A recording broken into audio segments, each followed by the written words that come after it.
Okay, Destiny 2 Into the Light is out in Onslaught along with it. And now it's time for Knitehawk's top 10 tips to not suck in Onslaught. Tip number 1, what classes or subclasses are you going to bring into Onslaught as part of your fire team? I definitely recommend, the third one's not really going to matter, but at least one well and one tether is going to make legendary Onslaught super easy. All you're going to have to do is change supers back and forth, shoot your tether, use your well, and each and every wave that comes along, you'll always have your supers going in over and over and over. I personally like running 2 tethers and 1 well. You can do 2 wells and 1 tether, but having at least 1 well and 1 tether per team is going to make or break whether you finish 50 waves of Onslaught on Legend.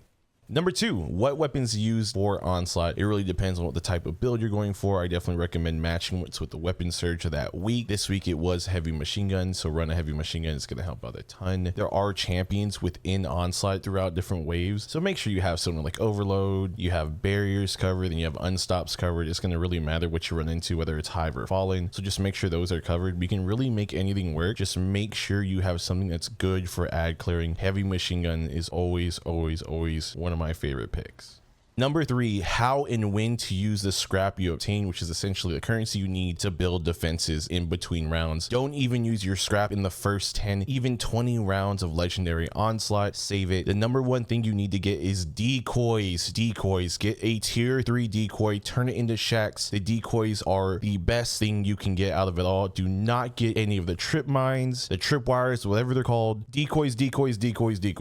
Number 4, when it comes to bonus challenges such as capturing the pyramid or chasing down, capture points of an ogre or brig on them, make sure you send out either one of an invis hunter or someone with a well to take care of those. Make sure you're paying attention to it. Also throughout the waves of Onslaught, make sure you have someone watching the ADU at all times just for ads. A teleport will spawn on it. For whatever reason, make sure someone is always near the ADU and the other 2 people on the fire team are kind of pushed up, kind of choking off the spawn lane of the new form of ads coming down for that wave. Tip number 5, please, for the love of the traveler, pop your supers every single time you get them within waves, but just make sure you are chaining supers, generate orbs. Make sure you are running supers that can generate a ton of orbs, well, tether, bubble, anything like that that's going to give you and your teammates a ton of orbs is the key. Also, make sure you are popping your super at the correct times.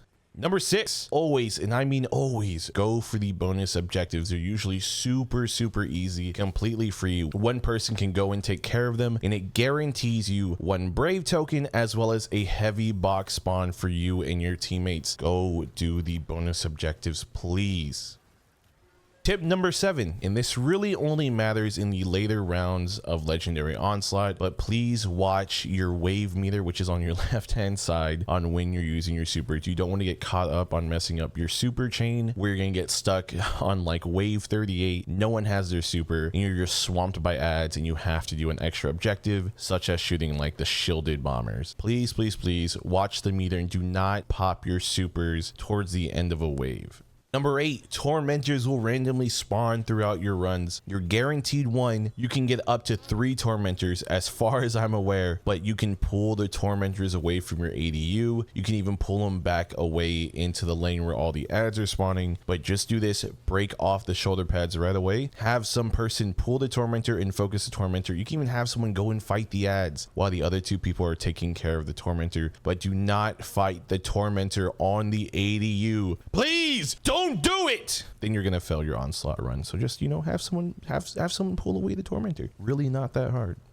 Number 9, if one of your little buddies on your fire team go down, don't go for the res. It's not worth it. They're gonna get back up in like 15 seconds. You focus the ads. If you are alive and your teammate is over there, get my revive. No, they're spectating now. Now they wait to get your attention. Your attention needs to stay on those ads going near the ADU. Don't go for the revive. They will rejoin the fight. The only reason why you should grab them is if you can go invis and they happen to have a well or tether. All right, if not, they can shut up and spectate. Your job is to take care of the ads, protect the ADU. They went down, that's on them.